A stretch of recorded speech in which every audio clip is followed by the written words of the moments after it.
नमो नमः। कक्षा अष्टमी, विषय संस्कृत, षष्ठम पाठ। पाठस्य नाम अस्ति गृह शून्यम सुतां विना। बेटी के बिना घर सूना है। यह जो पाठ है उसके द्वितीय भाग का हम अध्ययन करेंगे। नमो नमः, सुस्वागतम। इस पाठ का जो योग्यता विस्तार है उसको समझेंगे। विभिन्न क्षेत्रों में स्त्री की स्थिति क्या थी अलग अलग क्षेत्रों में, उसके बारे में ये बताया गया है कि प्राचीन काल में स्त्रियों की स्थिति काफ़ी उन्नत और सुदृढ़ थी।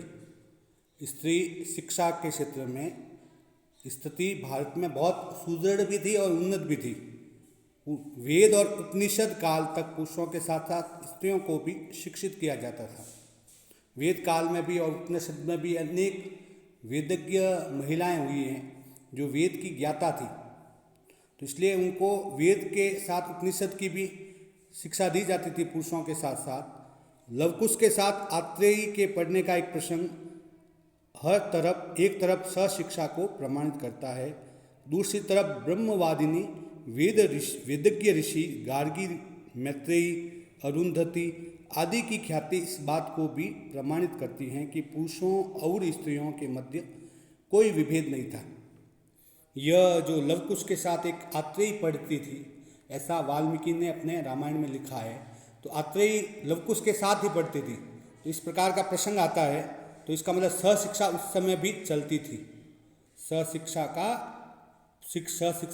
वाल्मीकि काल में या महाभारत काल में भी चलती थी, ऐसा प्रमाण है। दूसरी तरफ ब्रह्मवादिनी जो वेदज्ञ ऋषि थी, गार्गी थी, चाहे मैत्रेयी हो चाहे अरुंधति हो, इन्होंने वेद पर व्याख्याएं की है। तो इसलिए उस समय भी हम मानते हैं पुरुषों और स्त्रियों के मध्य शिक्षा का प्रसार था और उनमें कोई अंतर नहीं किया जाता, शिक्षा के क्षेत्र में कोई अंतर नहीं किया जा सकता था। पर बाद के काल में स्त्रियों की स्थिति दयनीय होती गई। जब मुगलों का आक्रमण हुआ, जब अंग्रेज़ों का काल आया, तो उसके बाद जो स्थितियाँ हैं वो धीरे धीरे परिवर्तित होती गई। स्त्री शिक्षा को विमुख किया गया, जिसमें कुछ सुधार तो हुआ है, पर अभी भी स्त्री शिक्षा को बढ़ाने तथा कन्या जन्म को बाधा रहित बनाने के लिए समवेत प्रयास की आवश्यकता है। अभी भी स्त्री शिक्षा को बढ़ाने की आवश्यकता है और अच्छे प्रयास करने की आवश्यकता है स्त्री शिक्षा के क्षेत्र में, उनकी रक्षा के लिए और उनकी शिक्षा के लिए दोनों आवश्यक है। इसीलिए प्रधानमंत्री श्री नरेंद्र मोदी जी ने एक बेटी बचाओ और बेटी पढ़ाओ, पहले बेटी बचाओ फिर बेटी को पढ़ाओ, इस अभियान की पहल की है। तो हम सबको भी इस अभियान में बढ़ चढ़कर हिस्सा लेना चाहिए। अब कुछ सफल महिलाओं के बारे में भी हमारे पुस्तक में आया हुआ है। तो अलग अलग क्षेत्रों में महिलाएं सफल हुई है। तो उसमें देखो, गायिकाओं के क्षेत्र में लता मंगेशकर भी हुई है, सब जानते ही हैं। आशा भोसले है, लता मंगेशकर की बहन है, उन्होंने गायन के क्षेत्र में बहुत अच्छी प्रतिभाएं की है। MS सुब्बुलक्ष्मी है और गंगूबाई हंगल है। इन्होंने कई क्षेत्रों में गायन के क्षेत्र में प्रसिद्धि प्राप्त की है। उसी प्रकार साहित्य के क्षेत्र में भी देख सकते हैं आप, सरोजिनी नायडू है, शोभा डे है, कमल सुरैया है, अनीता देसाई है, अरुंधति राय है।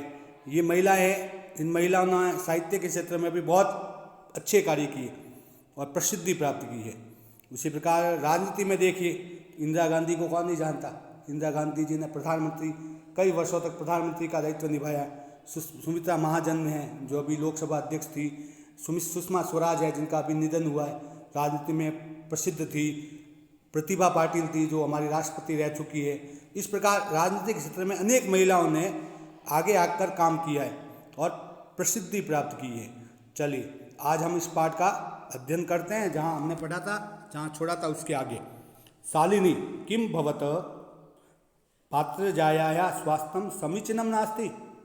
शालिनी पूछते क्या हुआ, किम अभवत यानी क्या हुआ, भाभी का स्वास्थ्य ठीक नहीं है। समीचीनम यानी ठीक नहीं है क्या, भाभी का स्वास्थ्य ठीक नहीं है। अहम तु हय प्रभृति पश्यामि। अहम यानी मैं, तू यानी तो, प्रभृति यानी बीते हुए कल से, पश्यामि यानी देख रही हूँ, मैं तो बीते हुए कल से देख रही हूँ। स्वास्वस्थता न प्रतिभाति इति प्रतीयते स्म। वह स्वस्थ नहीं दिख रही है ऐसा मुझे लग रहा है। ऐसा प्रतीत हो रहा है मुझे, वह स्वस्थ नहीं है, वह ठीक नहीं है उनका स्वास्थ्य। राकेश कहता है चिंताया विषय नास्ति, चिंता का विषय नहीं है, तो चिंता करने का विषय नहीं है।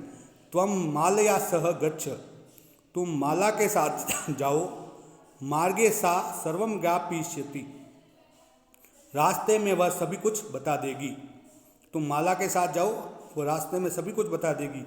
माला शालिनी च चिकित्साम प्रति गच्छन्त्यो वार्ताम कुरुत, माला है वो शालिनी चिकित्सक के पास जाते हैं और बातचीत करते हुए जाते हैं। माला और शालिनी चिकित्सक के पास जाते हैं और बातचीत करते हैं। क्या करते हैं? शालिनी किम भवत भ्रातृजाये का समस्या अस्ति, शालिनी पूछती क्या हुआ? भाभी, भ्रातृजाये यानी भाभी, क्या हुआ?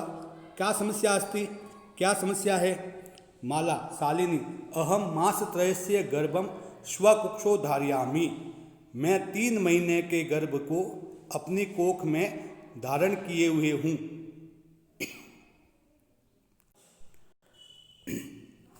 अहम मासत्रयस्य गर्भम स्वकुक्षो धारयामि, मैं 3 महीने के गर्भ को अपनी कोख में धारण किए हुए हूँ, मतलब मेरे 3 महीने का गर्भ है, बच्चा है।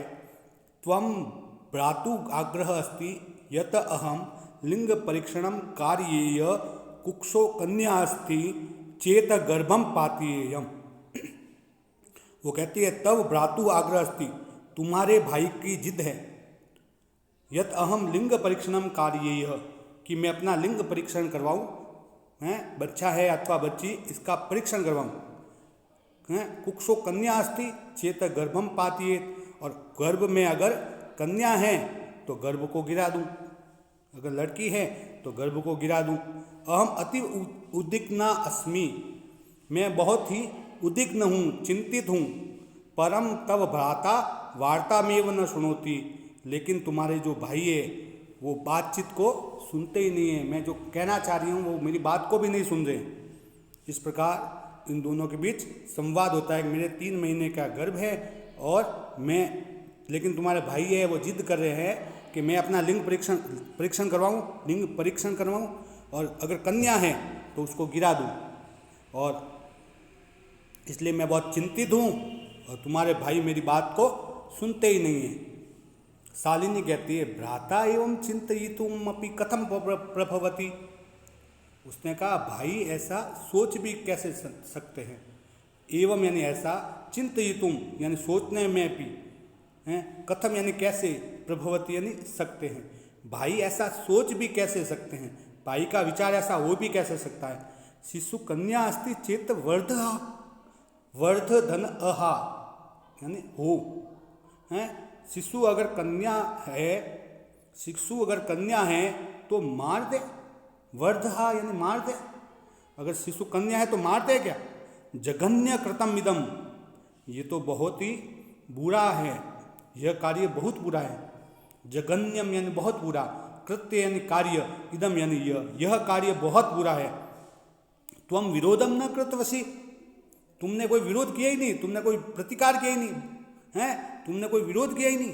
स तव शरीरे स्थितस्य शिशो वृद्धार्थम चिंतयति, वह तुम्हारे शरीर में बच्चे की हत्या कर रहे हैं, वध कर रहे हैं, वह तुम्हारे शरीर में पल रहे बच्चे की हत्या कर रहे हैं, वध कर रहे हैं, कि सोच रहे हैं। त्वम तृष्णिम तिष्ठति, और तुम चुप हो, हैं वह तुम्हारे शरीर में स्थित बच्चे की हत्या करने की सोच रहे हैं, मारने की सोच रहे हैं, और तुम चुप हो।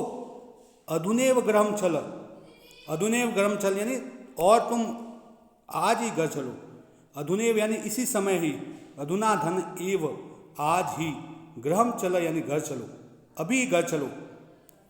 नास्ति आवश्यकता लिंग परीक्षणस्य, लिंग परीक्षण की आवश्यकता नहीं है, लिंग परीक्षण की जरूरत नहीं है। भ्राता यदा गृहम आगमिष्यति अहम वार्ताम करिष्ये, और भाई जब घर आएंगे तो मैं बातचीत कर लूँगी उनसे, जो भी बातचीत होगी वो बातचीत कर लूँगी, लेकिन यह कार्य इस जघन्य कृत्य को नहीं करना है। इस प्रकार ये गद्यांश का अर्थ है। भाई ऐसा सोच भी कैसे सकते हैं कि शिशु कन्या है तो मार दें, यह कार्य बहुत बुरा है, तुमने विरोध नहीं किया, वह तुम्हारे शरीर में रह रहे बच्चे को वध करना चाहते हैं और तुम चुप हो, आज ही घर चलो और लिंग परीक्षण की जरूरत होगी। लिंग परीक्षण की जरूरत नहीं है, भाई जब घर आएंगे तो मैं उनसे बात करूंगी, ऐसा शालिनी कहती है। चलिए, अधोलिखित प्रश्नानाम उत्तराणि संस्कृत भाषया लिखत। नीचे लिखे गए प्रश्नों के उत्तर संस्कृत में देना है। दिष्टया का समागता, दिष्टया का समागता यानी सौभाग्य से कौन आई थी? तो सौभाग्या शालिनी समागता, सौभाग्य से शालिनी आई थी। राकेशस्य कार्यालय का निश्चिता, राकेश के कार्यालय में क्या निश्चित हुआ था? राकेश के कार्यालय में एक महत्वपूर्ण गोष्ठी निश्चित हुई थी। एका महत्वपूर्ण गोष्ठी, एक महत्वपूर्ण गोष्ठी या मीटिंग तय हुई थी। राकेश शालिनी कुत्र गंतुम कथ्यति, राकेश शालिनी को कहाँ जाने का कह रहे थे? तो राकेश शालिनी मालया सह चिकित्सा प्रतिम गंतुम कथ्यति, राकेश शालिनी को माला के साथ महिला चिकित्सक की ओर महिला चिकित्सक के पास जाने का कह रहे थे। माला कति मासस्य गर्भ स्वक्षो धार्यति, माला कितने महीने का गर्भ अपने कोख में धारण किए हुई थी? कितने महीने का गर्भ था? तो मास त्रयस्य गर्भ, 3 महीने का गर्भ था।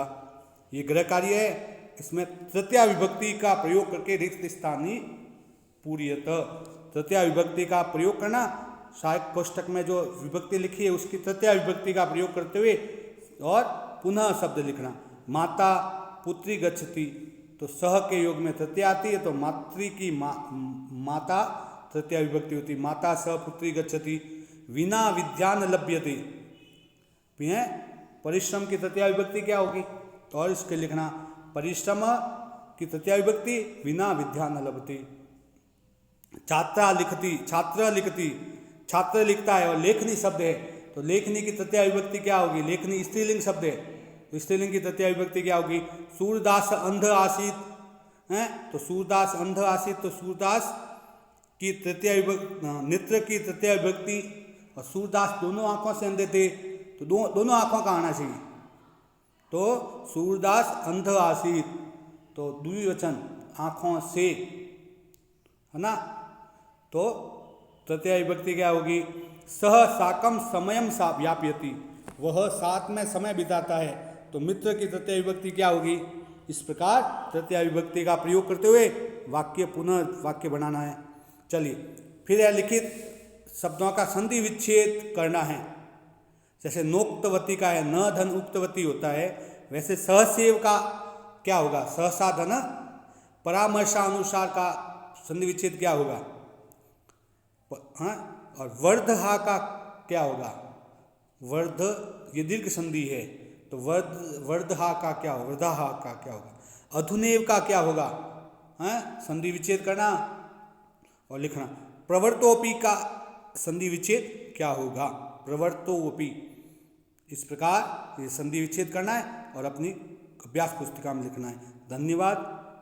सर्वे भद्राणि पश्यन्तु माँ कश्चित् दुख भाग भवेत्। सभी अच्छा देखें, ऐसी भावना के साथ। धन्यवाद।